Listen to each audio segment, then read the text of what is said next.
everyone, I'm Lindsay, and this is my senior moment.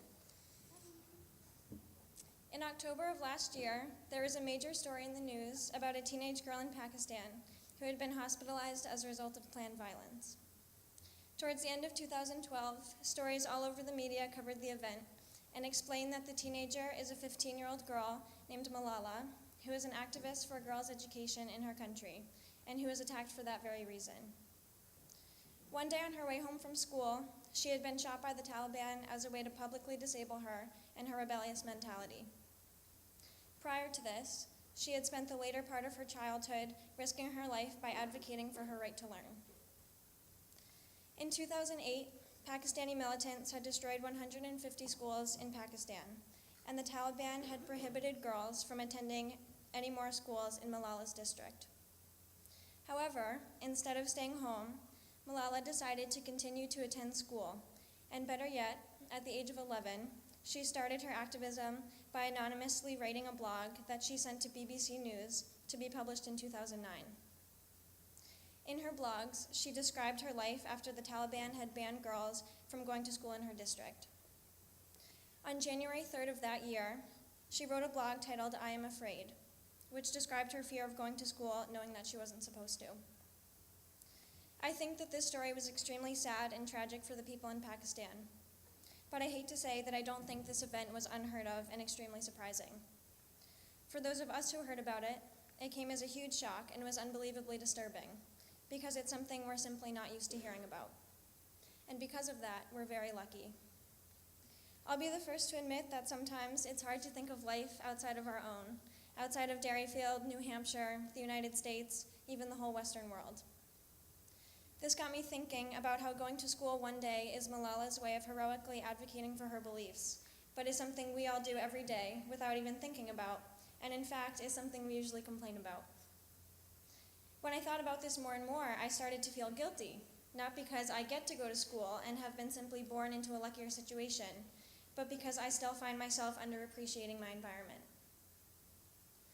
What I'm trying to say is not that we should all feel guilty for being in school right now, without having to put our lives on the line, but that the last thing we should do is take what we have for granted. I know it's easy to whine about waking up early, taking tests, and writing papers, but we should all try to stop and think about our complaints before we forget how lucky we are to have such privileges to complain about.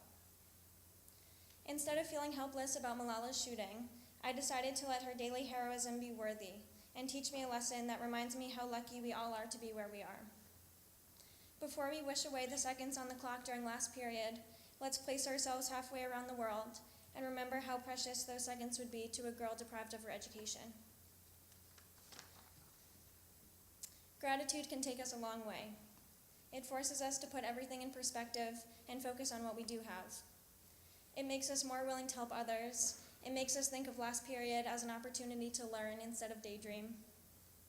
Appreciate living in an environment where our biggest problem is deciding which college to go to, and compare yourself to a girl who would take a bullet to trade places with you. It's easy to think of the violence and chaos that we see in the news as nothing but awful, because in many ways it is. But instead of succumbing to the tragedies, we should learn from them. Learn how much you love your teachers, and learn that it's almost criminal to not take full advantage of what's in front of you after hearing about stories like this. So, Derryfielders, take advantage of this school, not because you feel guilty, but because you can.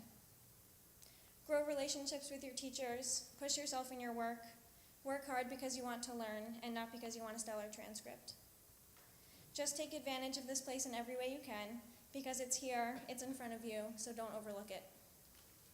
Class of 2013, even though our time here is almost finished, our chance to take advantage of Derryfield has just begun, because we get to learn how to appreciate it in a whole new way. Go into college next year knowing that you're prepared because of the privilege of a high school education. Never stop learning, both in your first lecture hall and in your first experience of independence. Make classic freshman mistakes, get on the wrong train home, take a new language, take risks, mess up, and then do it again, because this is how we learn. We'll still be in school next year, but lately it seems like school is such a relative term. We're about to go places where learning goes so far beyond tests and papers, and we'll find ourselves growing as a result of learning all the time and in every way. Albert Einstein told us that logic can get you from A to Z, but imagination will get you anywhere. Mary Oliver asks us what we plan to do with our one wild and precious life, and Oprah tells us that sometimes we figure out what we're supposed to be doing by doing the things that we're not supposed to do. So, just like Malala taught us, do whatever it is you're not supposed to do. Life and learning should be indistinguishable from each other, so never forget how lucky you are to be in a place where education is available. But also never forget that education should not be limited within school walls. For the sake of Malala and everyone else who is willing to go to extreme lengths in the name of education, or whatever it is you may believe in, appreciate what you have and learn from what others don't have. Gratitude can move us all. Thank you.